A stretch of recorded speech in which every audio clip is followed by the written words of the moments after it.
स्वागत है आपका ओम कक्षा पुंडरी के यूट्यूब चैनल में। इस वीडियो में हम 10वीं कक्षा के जो 6.5 एक्सरसाइज है उसके जो लास्ट के 5-6 क्वेश्चन हैं वो करेंगे। और सबसे पहले करेंगे क्वेश्चन नंबर 12। एग्जाम के पॉइंट ऑफ व्यू से बड़ा इंपॉर्टेंट क्वेश्चन है क्या कि 6 मीटर और 11 मीटर ऊंचे खंभों के जमीन पे एक खंभा 6 मीटर एक 11 मीटर ये दो खड़े हैं, उनके निचले सिरों में 12 मीटर की दूरी है, तो उनके ऊपरी जो सिरे हैं उनमें कितनी दूरी होगी। तो थोड़ा सा हम इसका ज्योमेट्री का एक फिगर बनाते हैं। एक खंभा ये ले लेते हैं हम कि ये 11 मीटर है और इधर 12 मीटर की दूरी पे ये खंभा है 6 मीटर और ये नीचे हमने मान लिया कि ये अब जमीन शो करें तो ये बनेगा, ये खंभा है 6 मीटर ऊंचा, ये 11 मीटर ऊंचा, इन दोनों के निचले सिरों में 12 मीटर की दूरी। तो हमें बताना है कि इनके जो ऊपरी सिरे हैं इनमें कितनी दूरी होगी, ऊपरी सिरों में जो दूरी है वो कितनी होगी। तो है इजी लेकिन एग्जाम के हिसाब से बड़ा इंपॉर्टेंट है। तो क्या करेंगे हम, खंभों को ए बी और सी डी से जो रिप्रेजेंट कर लेते हैं और यहाँ से नीचे जो बी सी है उसके समानांतर एक लाइन इधर ले जाते हैं और ये पॉइंट मान लिया ई है। तो जो सी डी 6 है तो ये जो बी ई है वो भी 6 रह जाएगा नीचे और ये 5 रह जाएगा आपका ऊपर, और ये 12 है तो ये जो डी ई है ये भी हमारा जो है वो 12 मीटर ही होगा यहाँ पर। तो थोड़ा सा क्या लिखेंगे कि माना ए बी और सी डी जो है वो ए बी की लंबाई भी लिख देते हैं कि ए बी बराबर 11 मीटर, ए बी 11 मीटर और सी डी 6 मीटर। ये तो है खंभों की स्थिति।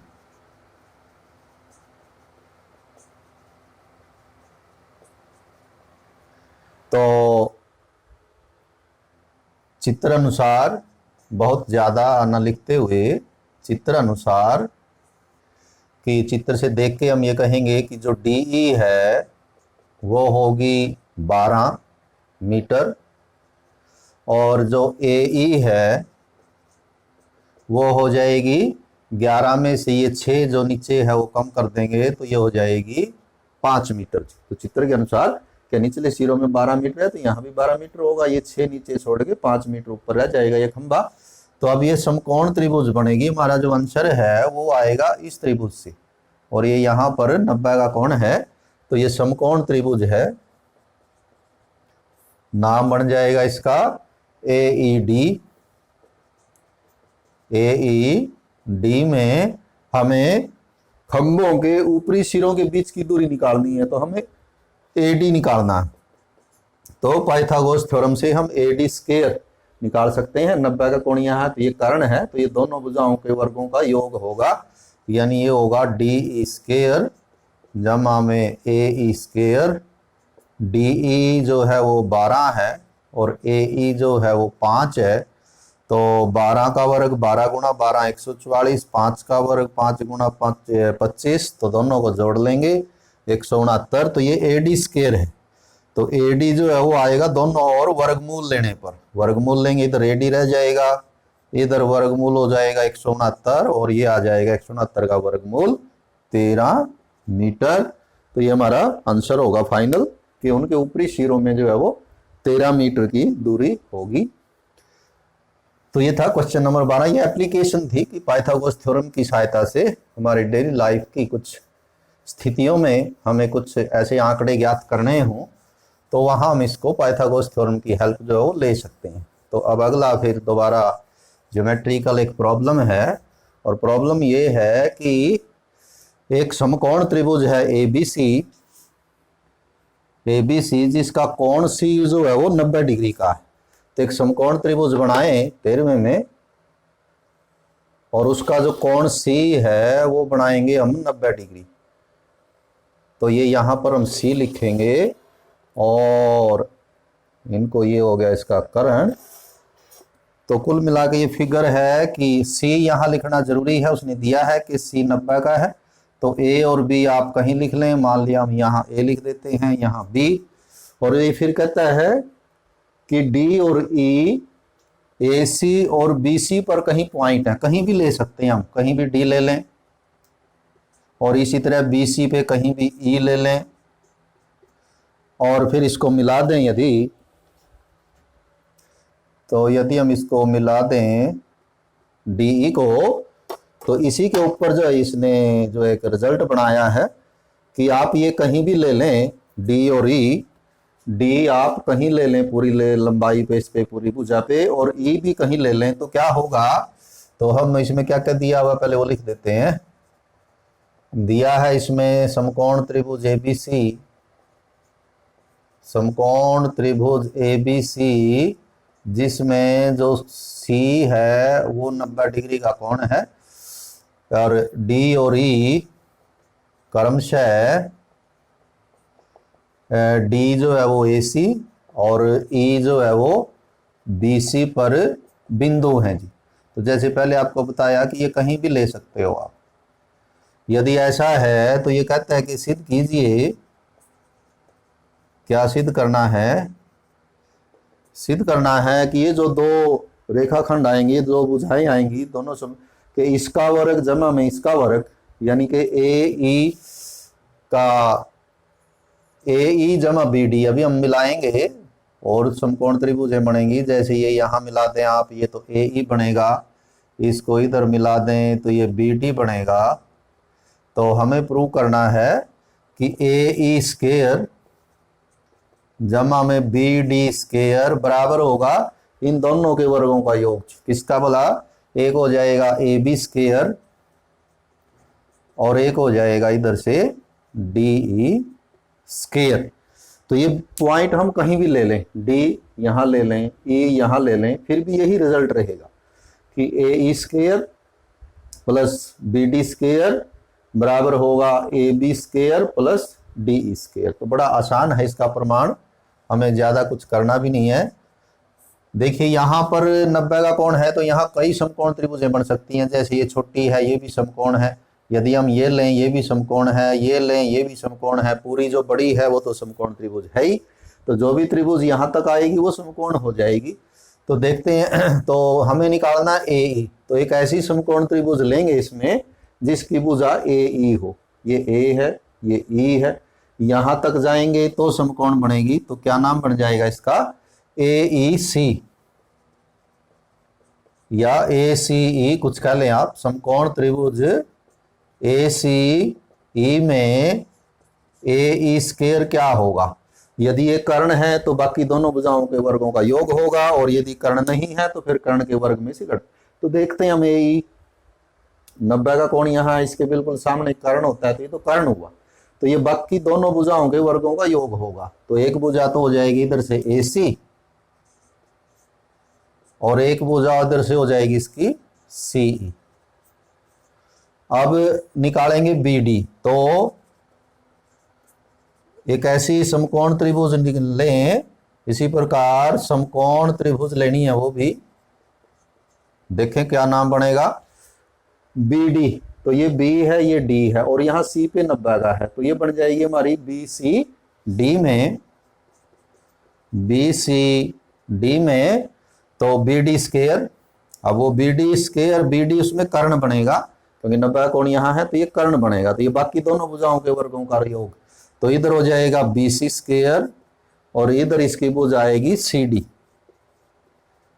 इन दोनों को जोड़ते हैं तो रिजल्ट आ जाता है। एक और दो को जोड़ने पर देखें, इधर जोड़ हो जाएगा ए ई स्क्वायर जमा में बी डी स्क्वायर, और इधर ये दोनों तो ये आ जाएंगे ए सी स्क्वायर और सी ई स्क्वायर, और इसमें ये जुड़ जाएगा बी सी स्क्वायर जमा सी डी स्क्वायर। लेकिन फाइनल रिजल्ट ये नहीं है, फाइनल रिजल्ट है कि दो ही भुजाएं हैं, ये ए बी स्क्वायर जमा हमारे पास 4 हैं, तो हम इनको दोबारा लिखते हैं। ए बी स्क्वायर जैसे ए बी, तो ए बी, तो यदि बड़ी त्रिभुज ले लें हम सी तक यहाँ, तो ये इसका कर्ण हो जाएगा और ये होगा आधार का वर्ग जमा में लंब का वर्ग, मतलब बी सी और ए सी। तो ये ए सी और बी सी ये हम इकट्ठे जोड़ लेते हैं और ये जो बाकी दो बच गए सीई और सी डी, सीई स्क्वायर और सी डी स्क्वायर, ये अलग जोड़ लेते हैं जी। तो इन दोनों का जो जोड़ होगा पाइथागोरस थ्योरम से आप लिख सकते हैं कि ये ए सी स्क्वायर जमा में बी सी स्क्वायर यानी लंब का वर्ग जमा में आधार का वर्ग बराबर कर्ण का वर्ग होगा ये, यानी ये होगा ए बी स्क्वायर और सीई स्क्वायर जमा सी डी स्क्वायर। तो ये जो छोटी त्रिभुज है ये, तो ये इसका कर्ण हो जाएगा डीई स्क्वायर। तो ये हमारा था क्वेश्चन 13वां। अब 14वें पे आते हैं, ये अच्छा है। 14वें में कहता है ये कि त्रिभुज एबीसी का जो आधार है बीसी, उस पर जो है वो लंब डाला गया है डी।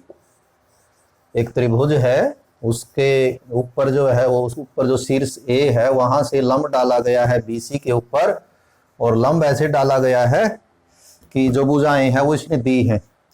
तो आप त्रिभुज बनाएं, आधार ले लें।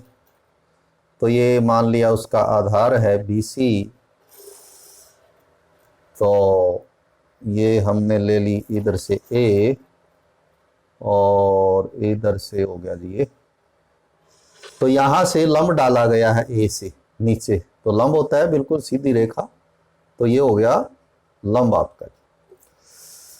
तो क्या कहता है ये, त्रिभुज एबीसी के आधार बीसी, तो एबीसी है तो ए आप यहां लिखेंगे, आधार बीसी ऐसे दिखाएंगे ये।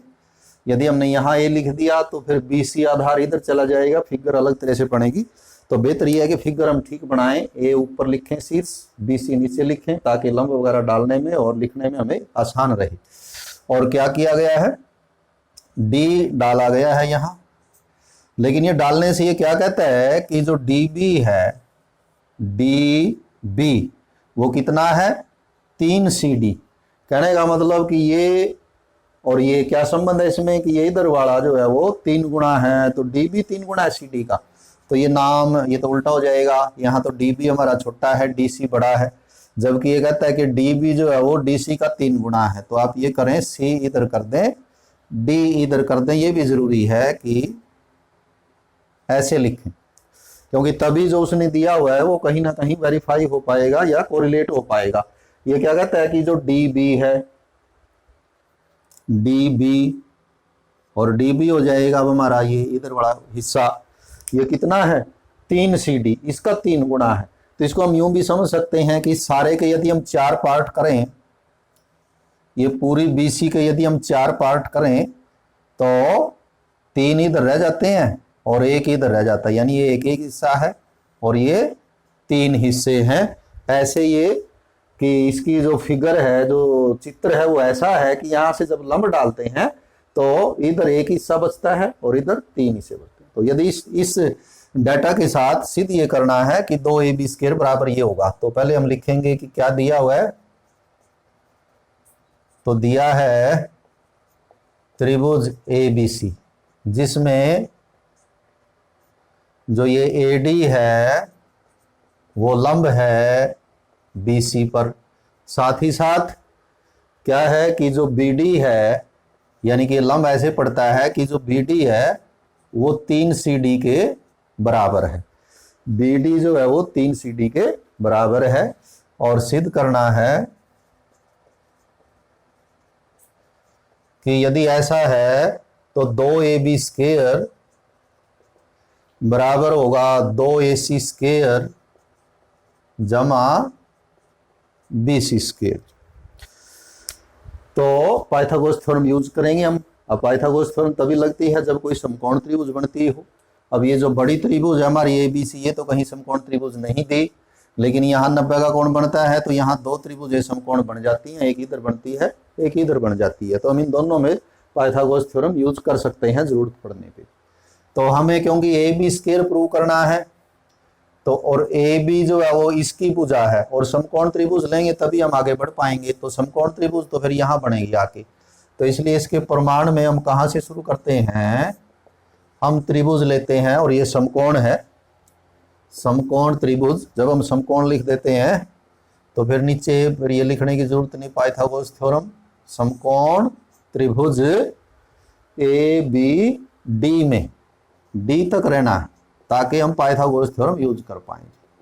इसमें ए बी स्क्वायर क्या होगा, तो यहां 90 का कोण है तो ये कर्ण हुआ, तो ये इन बाकी दोनों भुजाओं के वर्गों का योग होगा। एक भुजा है ए डी स्क्वायर और एक भुजा है बी डी स्क्वायर। अब जो हमारा परिणाम है फाइनल जो हमें प्रूव करना है उसमें ए डी का कहीं जिक्र ही नहीं है, ए सी है बी सी है, ए डी तो है ही नहीं, तो इसका मतलब हमें ए डी जो है वो यहां से रिप्लेस करना है, हटाना है कैसे भी। तो ए डी का क्या करें हम, इधर वाली त्रिभुज से ए डी निकाल लें, कितनी आएगी, अब इसका नाम बनेगा ए सी डी, परंतु समकोण त्रिभुज ए सी डी में ए डी स्क्वायर कितना होगा। अब ए डी देखें इसका क्या है, यदि लंब है तो जोड़ हो जाएगा, तो ए डी 90 का कोण यहाँ है तो ये तो कर्ण तो इसका ये हुआ, तो ये लंब या आधार कह सकते हैं हम। तो कर्ण के वर्ग में से दूसरी भुजा जो है यहाँ घटाएंगे, तो ए डी स्क्वायर क्या होगा, कर्ण है इसका ए सी, तो ए सी स्क्वायर में से ये दूसरी भुजा का स्क्वायर जो है वो घटा देंगे तो ये आ जाएगा। इसलिए जो ए बी स्क्वायर है आपका वो कितना हो जाएगा, ए बी, अब ए डी स्क्वायर की जगह ये आ जाएगा क्या, a c square minus c d square जमा में बी डी स्क्वायर। तो बड़ा सिंपल है, इधर वाली समकोण त्रिभुज में हमने ए बी स्क्वायर निकाला, उसमें ए डी स्क्वायर आया, वो ए डी स्क्वायर इधर वाली त्रिभुज से निकाल के रख दिया, ये आ जाता। लेकिन परिणाम में ना तो हमारा सी डी है ना बी डी, तो ये दोनों बदल देते हैं हम। कैसे बदल देते हैं जी, क्योंकि हमारे यहाँ ए सी और बी सी है, तो जो सी डी है उसको आप बी सी में भी लिख सकते हैं। कैसे लिख सकते हैं बी सी में, अभी अभी किया था कि यदि इसके ये 4 हिस्से हम इक्वल बराबर बराबर 4 हिस्से करें तो ये एक हिस्सा है, कहने का मतलब ये भी कह सकते हैं अब ये चौथा हिस्सा है किसका बोला, बी सी का। कौन, सी डी, जो सी डी है वो चौथा हिस्सा 1/4 1/4 है बी सी का, और ये जो बी डी है वो कितने हिस्से हैं, फिर वो 3 हिस्से हैं 4 में से। तो ये चीज तो बिल्कुल क्लियर है उसके दिए हुए से कि यदि बीसी के पूरे के 4 पार्ट हम करें बराबर बराबर तो इधर 1 पार्ट है, इधर 3 पार्ट है, तो इसका मतलब जो सी डी है वो 1/4 है बीसी का, और जो बी डी है वो 3/4 है। तो ये आंकड़े आप यहां रख दें, सी डी की जगह कितना लिख दें, 1/4 बीसी और फिर उसका स्क्वायर कर दें, और बी डी कितना लिख दें, 3/4 बीसी और स्क्वायर कर दें, और हमारा परिणाम आ जाएगा। तो क्या आया, ए बी स्क्वायर बराबर ए सी स्क्वायर, पहले हम स्क्वायर करेंगे तो 1/4 का बनेगा 1/16, तो ये हो जाएगा बी सी स्क्वायर बटे 16, और ये 3 का तो हो जाएगा 9 बी सी स्क्वायर बटे 16। तो या तो अब आगे आप इसको एलसीएम ले लें जिसको लघुत्तम लेना बोलते हैं 16, तो लगी अभी वही कह सकते हैं कि पूरी इक्वेशन को 16 से गुणा भी कर सकते हैं हम, समीकरण है ये। तो 16 से गुणा करने पे 16 ए बी स्क्वायर, ये भी 16 से गुणा हो जाएगा ए सी स्क्वायर, लेकिन इसके नीचे 16 है, 16 से 16 कट जाएगा तो बी सी स्क्वायर, और ये भी होगा 9 बी सी स्क्वायर। ये इक्वेशन और ये इक्वेशन एक ही बात है, आप इधर लघुत्तम लेके 16 उसको इधर ले आओ तब भी यही आएगा। अब ये बी सी 2 जगह लिखे हुए हैं, इनको इकट्ठा कर दें तो ये आ जाएगा 16 ए बी स्क्वायर, 16 है ए सी स्क्वायर, अब ये माइनस का ये प्लस का है तो 8 बचेंगे, और फिर इसको क्या कर दें, 8 से भाग कर दें, 8 दूनी 16, 8 दूनी 16 और 8 एकम 8 यानी 1 आ जाएगा। ये आया हमारा 8 से भाग करने पर,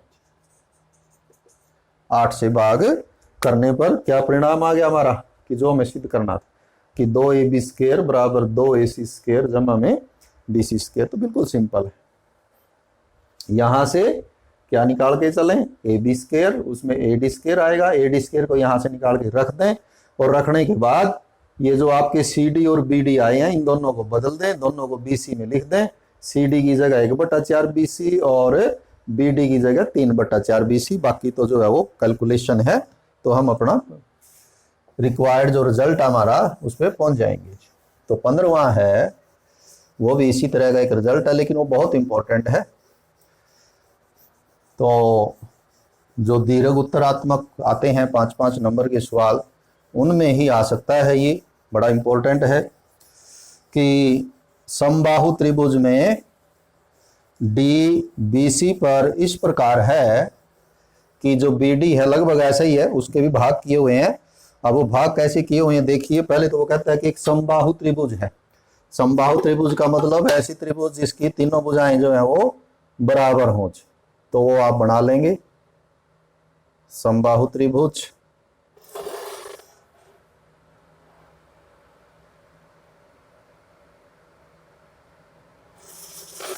कोशिश करें कि भुजाएं जो है वो लगभग हमें ऐसी नजर आए कि ये बराबर हैं।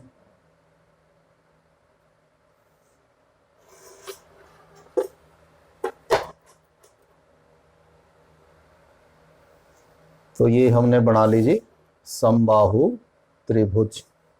आप जो है वो स्केल से माप के भी ले सकते हैं, बराबर बराबर लेंथ कोशिश करके। तो ये एक समबाहु त्रिभुज है BC पर, तो BC नीचे लेंगे ताकि ऊपर से, तो ये है समबाहु त्रिभुज ABC। तो दिया है, लिखना शुरू करते हैं हम इसका। दिया है समबाहु त्रिभुज ABC जिसमें BC पर बिंदु D इस प्रकार है, D यानी कि D ऐसा नहीं कहीं भी कर लें, वो इस प्रकार है कि जो BD है वो BC का 1/3 है। BD तो BC का 1/3 का मतलब तीसरा हिस्सा, तो 2 हिस्से इधर रह जाएंगे। तो हम यहां ले लेते हैं D के जो BD है वो 1/3 है BC का, तो फिर तो इधर लेना पड़ेगा, 2 हिस्से उधर छोड़ने पड़ेंगे, उधर छोड़ेंगे 2 हिस्से और इधर रह जाएगा 1 हिस्सा। तो BD बराबर 1/3 BC। तो जैसे अभी अभी किया था हमने इससे पिछले क्वेश्चन में, उसमें 4 पार्ट किए थे, इसमें कितने पार्ट करने हैं टोटल? 3 पार्ट करने हैं, 1 पार्ट इधर रह जाएगा, 2 पार्ट इधर रह जाएंगे। तो आप यूं भी कह सकते हैं कि ये इधर वाला पार्ट जो है वो BC का 1/3 है और इधर वाला पार्ट कितना है? BC का 2/3 है, यानी 2 हिस्से इधर रह जाती है भुजा और 1 हिस्सा इधर। तो इसका हम बाद में इस्तेमाल करेंगे। तो ये कुछ इस तरह से डी लिया गया है कि ये है तीसरा हिस्सा। तो इसमें हमें रचना करनी है, और रचना क्या है कि ऊपर से जो है वो लंब डाल लेना। तो लंब, ये रचना आएगी, इसमें कोई नाम दे देते हैं इसका ई। तो यहां ये हमने लंब डाला है। तो खैर, तो ये इस प्रकार है। तो सिद्ध क्या करना है?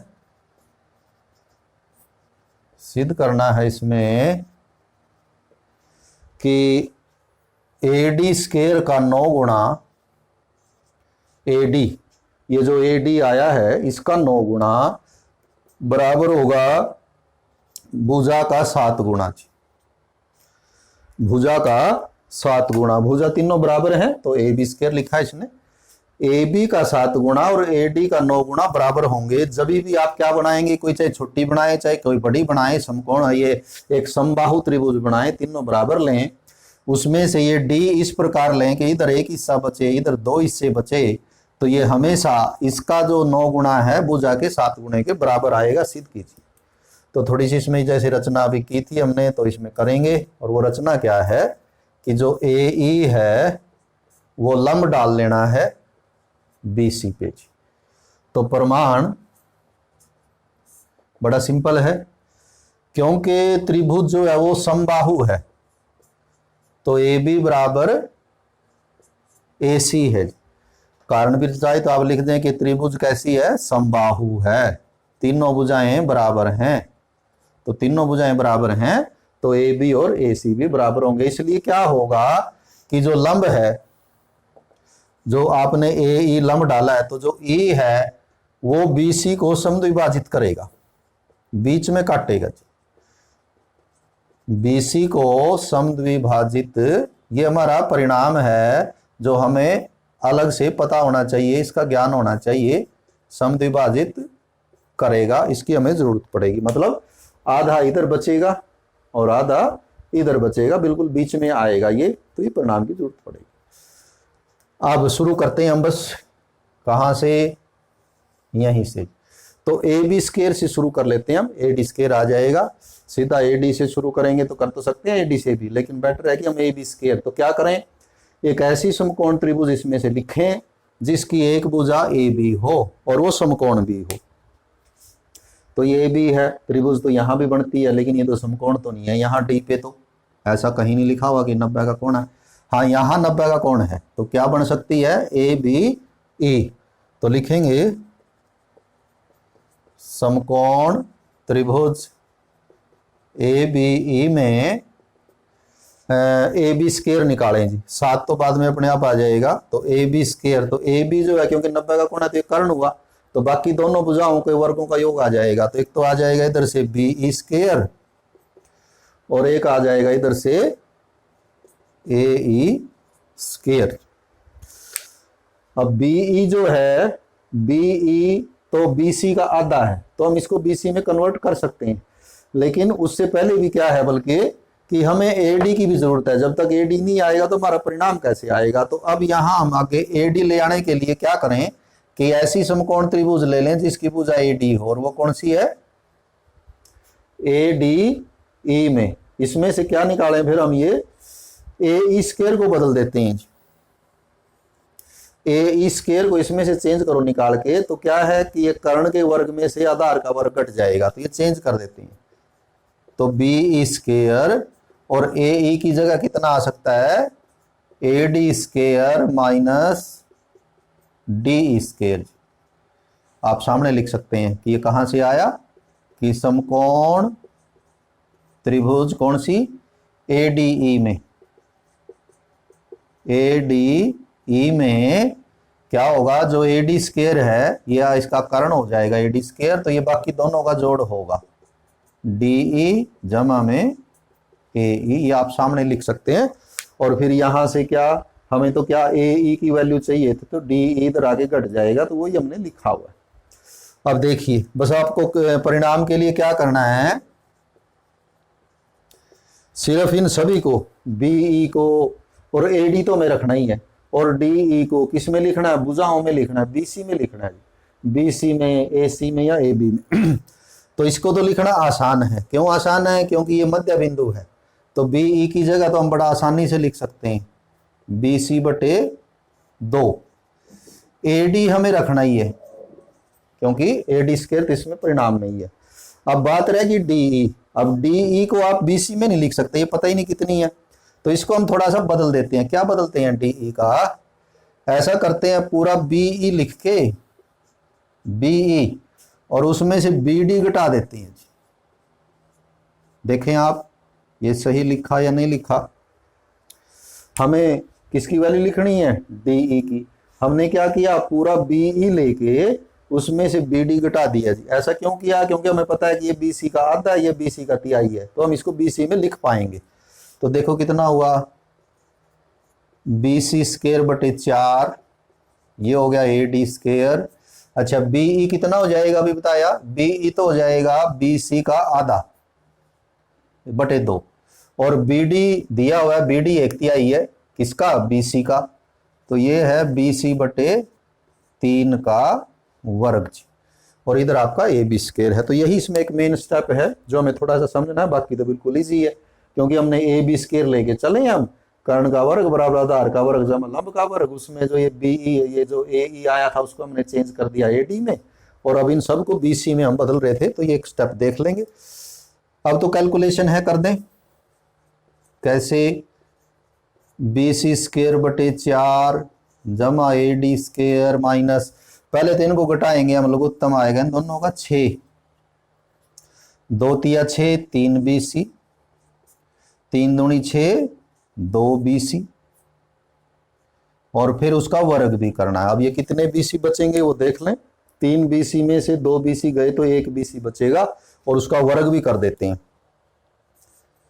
तो AB स्क्वायर बराबर BC स्क्वायर बटे 4 जमा AD स्क्वायर, और माइनस हो जाएगा जी, ये 1 BC बचेगा, स्क्वायर करने पे हो जाएगा BC स्क्वायर, और 6 का बन जाएगा 36, वर्ग करना है इसका, वर्ग लगा हुआ उसके ऊपर, तो ये 36 हो जाएगा। अब क्या करें, जैसे हमने पिछले क्वेश्चन में किया था, या तो इधर एलसीएम ले लें 36, या इसको 36 से गुणा कर दें, तो क्या आ जाएगा, इधर लिख देते हैं 36 से गुणा करें जी, 36 AB स्क्वायर बराबर 36 से गुणा करोगे तो 4 से 36 कटेगा तो ये 9 बचेगा, 9 BC स्क्वायर, ये 36 से गुणा होगा तो 36 AD स्क्वायर, और ये लास्ट वाला हो जाएगा माइनस BC स्क्वायर। तो देखिए कितना हुआ, 4 में 36, ठीक है जी, और तो हमने कुछ नहीं छोड़ा इसमें, BE को BC का आधा किया है, तो ये कितना हुआ, देखिए 36 AB स्क्वायर, ये 9 BC, तो ये 8 BC बचे जी, 8 BC स्क्वायर, 9 और 7 देखते हैं, और 36 AD स्क्वायर जी। अब ये जो BC है, त्रिभुज जो है वो समबाहु है, वो चाहे आप AB लिखें, चाहे BC लिखें, चाहे AC लिखें, वो तो बराबर है। तो BC को भी AB में कर दें चेंज, क्यों करते हैं, क्योंकि उसने AB लिखा हुआ फाइनल रिजल्ट में, तो हम इसकी जगह भी AB स्क्वायर लिख लेते हैं। आप सामने कारण भी दे देंगे कि इसलिए लिख दिया हमने, देना चाहें तो अच्छा रहता है। अब ये 8 AB स्क्वायर इधर लाके घटा देते हैं हम, तो 36 में से 8 कम कर देंगे तो ये 28 AB स्क्वायर बचेगा, और इधर रह जाएगा 36 AD स्क्वायर। और अब इसको हमें बचाना था 7, तो इधर AD स्क्वायर 9, 4 से भाग दे दें जी, 4 से भाग दें, 4 सत्ते 28, और 4 निमे 36, तो ये अंतिम परिणाम आ जाएगा 7 AB स्क्वायर बराबर 9 AD स्क्वायर। ये काफी इंपॉर्टेंट थ्योरम है, बड़ा अच्छा सवाल है ये, तो मेरे ख्याल से कर लेंगे। हम जल्दी से एक क्वेश्चन जो लास्ट है वो कर लेते हैं, ताकि जो एक्सरसाइज हमारी ये कंप्लीट हो जाए। उसमें भी एक समबाहु त्रिभुज दी हुई है जैसे इसमें थी, और उसमें ये सिद्ध करना है कि जो शीर्ष लंब का वर्ग होता है वो शीर्ष लंब का 4 गुना, समबाहु त्रिभुज में शीर्ष लंब का 4 गुना भुजा के 3 गुणे के बराबर होता है। तो बड़ी छोटी सी थ्योरम है, एग्जाम में आ सकती है ये भी। तो जैसे अभी हमने बनाया था, तो एक समलंब समबाहु त्रिभुज हम बनाएंगे जिसकी तीनों भुजाएं बराबर हों।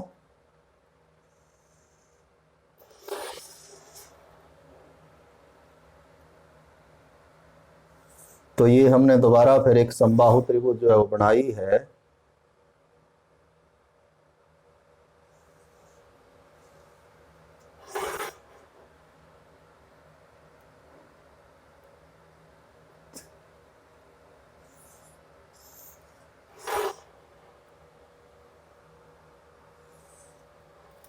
समबाहु त्रिभुज जिसकी तीनों भुजाएं बराबर, तो ये A मान लें, ये B मान लें, और ये C, और यहां से शीर्ष लंब डालें तो शीर्ष लंब यहां बिल्कुल मिड में जाके मिलेगा, जैसे अभी पिछले क्वेश्चन में हमने किया था कि यदि समबाहु त्रिभुज है तो ये दोनों भुजाएं बराबर होंगी, और दोनों भुजाएं बराबर होंगी तो शीर्ष लंब जो है वो बीच में आएगा, तो इसको हम D कह लेते हैं। तो आपको ये सिद्ध करना है कि इसका 4 गुना और भुजा के 3 गुणे के बराबर होगा।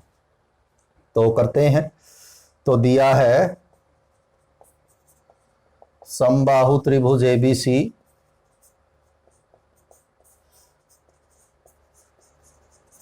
और इसमें जो AD है वो शीर्ष लंब है, AD जो है वो शीर्ष लंब है। सिद्ध क्या करना है, सिद्ध करना है कि ये जो शीर्ष लंब है AD, इसके वर्ग का 4 गुणा, यानी AD स्क्वायर का 4 गुणा बराबर होगा 3 गुणा कोई सी भी भुजा ले लें, AB ले लें या ABC या AC 3 बराबर है। तो ये सिद्ध करके दिखाना है। तो प्रमाण लेते हैं। बार बार ABCD लिखने में थोड़ा वो लग जाएगा। तो माना कोई भुजा, हम मान लेते हैं AB जो है वो A है, तो ये भुजा आपकी हुई A, तो ये भी सारी कितनी हो जाएगी A, ये भी A, और इधर ये कितनी रह जाएगी, ये आधी रह जाएगी, A/2 रह जाएगी। तो करते हैं। तो अभी जैसे पीछे लिखा था कि जो BD है वो बीच में होगा, तो BD हो जाएगा A/2 जी, A का पूरी भुजा का आधा। तो समकोण, हमें बस ये AB और AD में रिलेशन बनाना है, तो ये समकोण त्रिभुज बनेगी, ये ले लेते हैं और हमारा परिणाम आ जाएगा। समकोण त्रिभुज ABD में AB स्क्वायर बराबर कितना होगा, अब AB इसका कर्ण है, तो ये होगा आधार का वर्ग जमा में लंब का वर्ग, यानी कि AD स्क्वायर। तो AB कितना हुआ, AB तो हुआ A, तो A का स्क्वायर, BD हुआ A का आधा, A/2 का स्क्वायर, और AD स्क्वायर जो है वो तो AD स्क्वायर ही रख लेते हैं, या इसको मानने की भी टाल करें जी, फिर ये हमें AD भी लिखना पड़ेगा। तो चलिए ऐसे ही कर लेते हैं, सीधा समकोण त्रिभुज में और छोटा हो जाएगा। समकोण त्रिभुज ABD में AB स्क्वायर बराबर ये होगा, ये हमने पाइथागोरस थ्योरम जो है इसमें यूज की है, लिख सकते हैं आप कि हमने इसमें पाइथागोरस प्रमेय का इस्तेमाल किया है, और ये परिणाम लिख सकते हैं। इसमें सिर्फ आप BD बदल दें, तो BD जो है वो पूरे BC का आधा है, तो BC/2 का वर्ग, और AD स्क्वायर ऐसे ही, तो इसका वर्ग करें तो इसका वर्ग आ जाएगा BC स्क्वायर/4, और जैसे अभी कर रहे थे हम पूरी इक्वेशन को 4 से मल्टीप्लाई करते हैं, 4 से गुणा करते हैं, 4AB स्क्वायर बराबर BC स्क्वायर, यहाँ 4 से 4 कट जाएगा, और 4AD स्क्वायर। BC स्क्वायर को हम इधर ले आते हैं, या पहले इसको बदल देते हैं AB स्क्वायर में, क्योंकि सारी भुजाएं बराबर हैं, समबाहु त्रिभुज है। 4AD स्क्वायर, ये AB स्क्वायर इधर ले जाके कम कर देंगे, तो कितने रह जाएंगे, 3AB स्क्वायर, और इधर रह जाएगा 4AD स्क्वायर। तो क्या परिणाम हुआ ये कि समबाहु त्रिभुज में भुजा का 3 गुणा, भुजा के वर्ग का 3 गुणा और शीर्ष लंब के वर्ग के 4 गुणे के बराबर होता है। तो इसी के साथ ये पूरी होती है एक्सरसाइज।